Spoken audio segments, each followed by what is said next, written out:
One thing I love about being in Turkey is that you get to have that taste for each and everything from the farm. Now, these are some of the things that I just got from the market, from the bazaar. We normally call them bazaar in Turkey.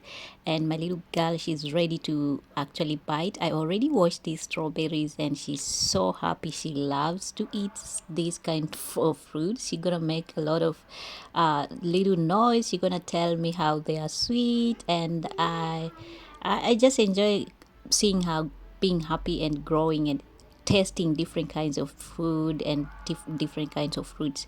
So I'm gonna be going ahead and cooking for them these corns, these fresh corns. They really enjoy corns as much as I do.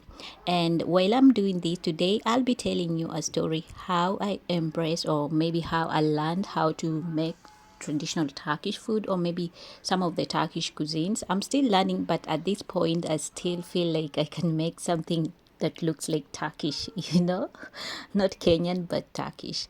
Now, when I first came in Turkey, it was a little bit strange for me, and also it was a little bit let me just say that it was a little bit not the same thing that I was used to, even though I had in mind what the kind of food I'm gonna be eating. Now, I came from like, I'm a Kenyan. I'm used to Kenyan food, but previously I was working in Qatar. So when I was working in Qatar, I was used to Arabic food. Of course, I knew it.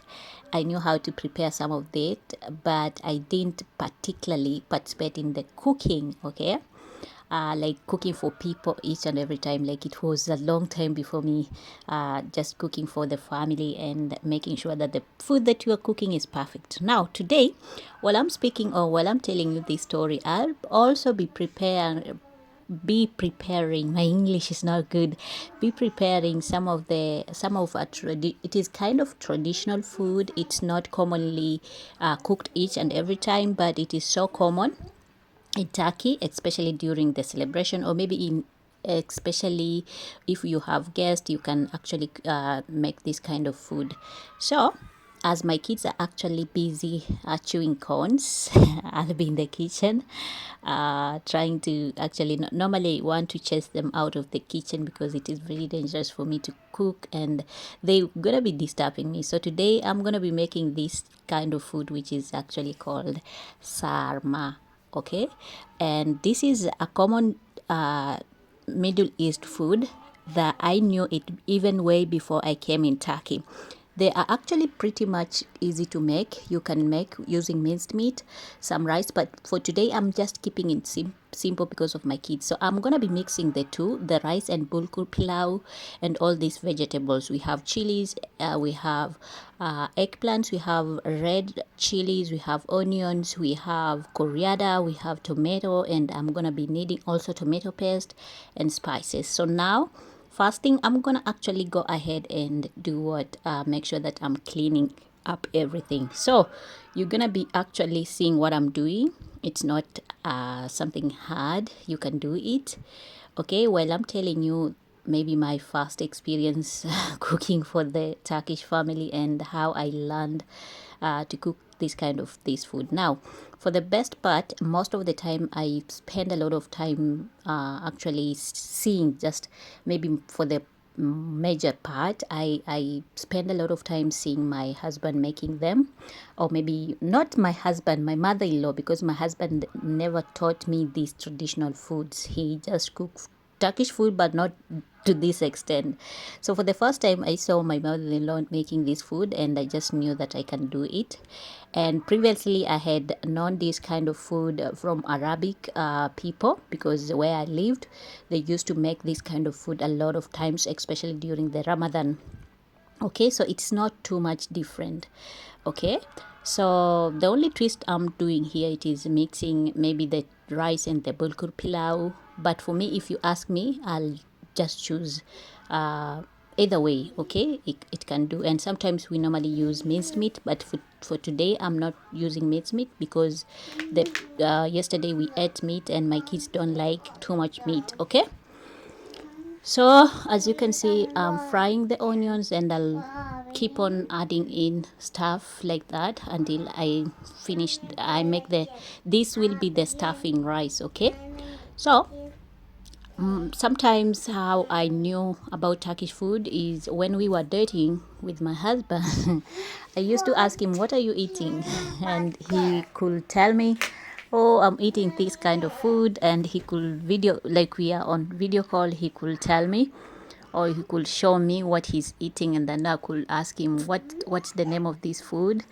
Or maybe if he is in the restaurant, he could tell me the ingredients, and he could tell me how to prepare it, even though I didn't prepare. Who does that? Okay, sometimes I did the simple ones, but to be honest, I didn't. Okay, I just knew that he's talking about food, oh, blah, blah, blah, and then I forget about it, okay? I was too much busy with the good stuff, okay? Now, my little girl, she's here. She's gonna be making little noise. You're gonna bear with me. Now, another way how I knew about Turkish food or how to prepare the Turkish food was the time now when I took time to actually, when we got married, and when I got here, I saw my mother-in-law making some of these traditional foods, and I just learned, because cooking for me is part of my hobby. It is like a hobby. It is like something that makes me happy. I love cooking. I love cooking. When I'm cooking, I cook with passion, with love, and with energy. Okay, so I saw them making it. That's how I knew it. Okay, now something else, how I knew how to make Turkish food was through my husband. He normally cooks for us during the weekend, sorry, especially when he's not working. He will just offer to cook, and then I saw how he does. And by the way, he does, like, he makes a lot of, not a lot of, but very delicious food, even more than me. So I saw him making, and I knew I can make it. Okay, now another way I knew how to make Turkish food was through actually video calls, not video calls, YouTube videos, okay, social media videos. So I saw on YouTube how Turkish food is prepared. Maybe if I want to say breakfast, I just go to YouTube and then just search YouTube videos about Turkish food, breakfast ideas, and then I'll make it. Okay, it's not an easy, and it's not something hard as long as you have all the ingredients. Now, something else was actually for me learning from my fellow friends. I have a friend, her name is Virginia. Shout out to Virginia, wherever you are. Sometimes, if I didn't know how to make certain Turkish food, I could call her, and then she could tell me, oh, this is how we mix it, this is how we do it. Because they already are here, like she already was here, or she already got married to Turkish person, so she knows a lot more than me. So sometimes I could ask her, how did you make this food? How are we mixing? Or sometimes even the names of the food, I could ask, and then she could tell me. Okay, so I have seen a lot of friends who are also into Turkish food, Turkish cuisines, and I learn from them. And sometimes it's just for me imagining this and this can be done, and then I just call it Turkish food, or mix it with a twist of Kenyan food, and just like that. And that's how I knew how to make some of the Turkish food. So for now, I can make, even though the only thing I'm struggling with is actually to pronounce or to call the food's name in Turkish. Okay, I can call some of them, but not all of them. For instance, for breakfast, we have men. Men is scrambled eggs with stuff like that. With vegetables like onions, tomatoes, and stuff like that. We have kizatma. Kizatma is just a mixture of fried potatoes, fried onions, tomatoes, and stuff like that. And so I'm still learning to pronounce or to say the names in Turkish, but I know the ingredients, I know the recipe, but I cannot say it in Turkish, okay?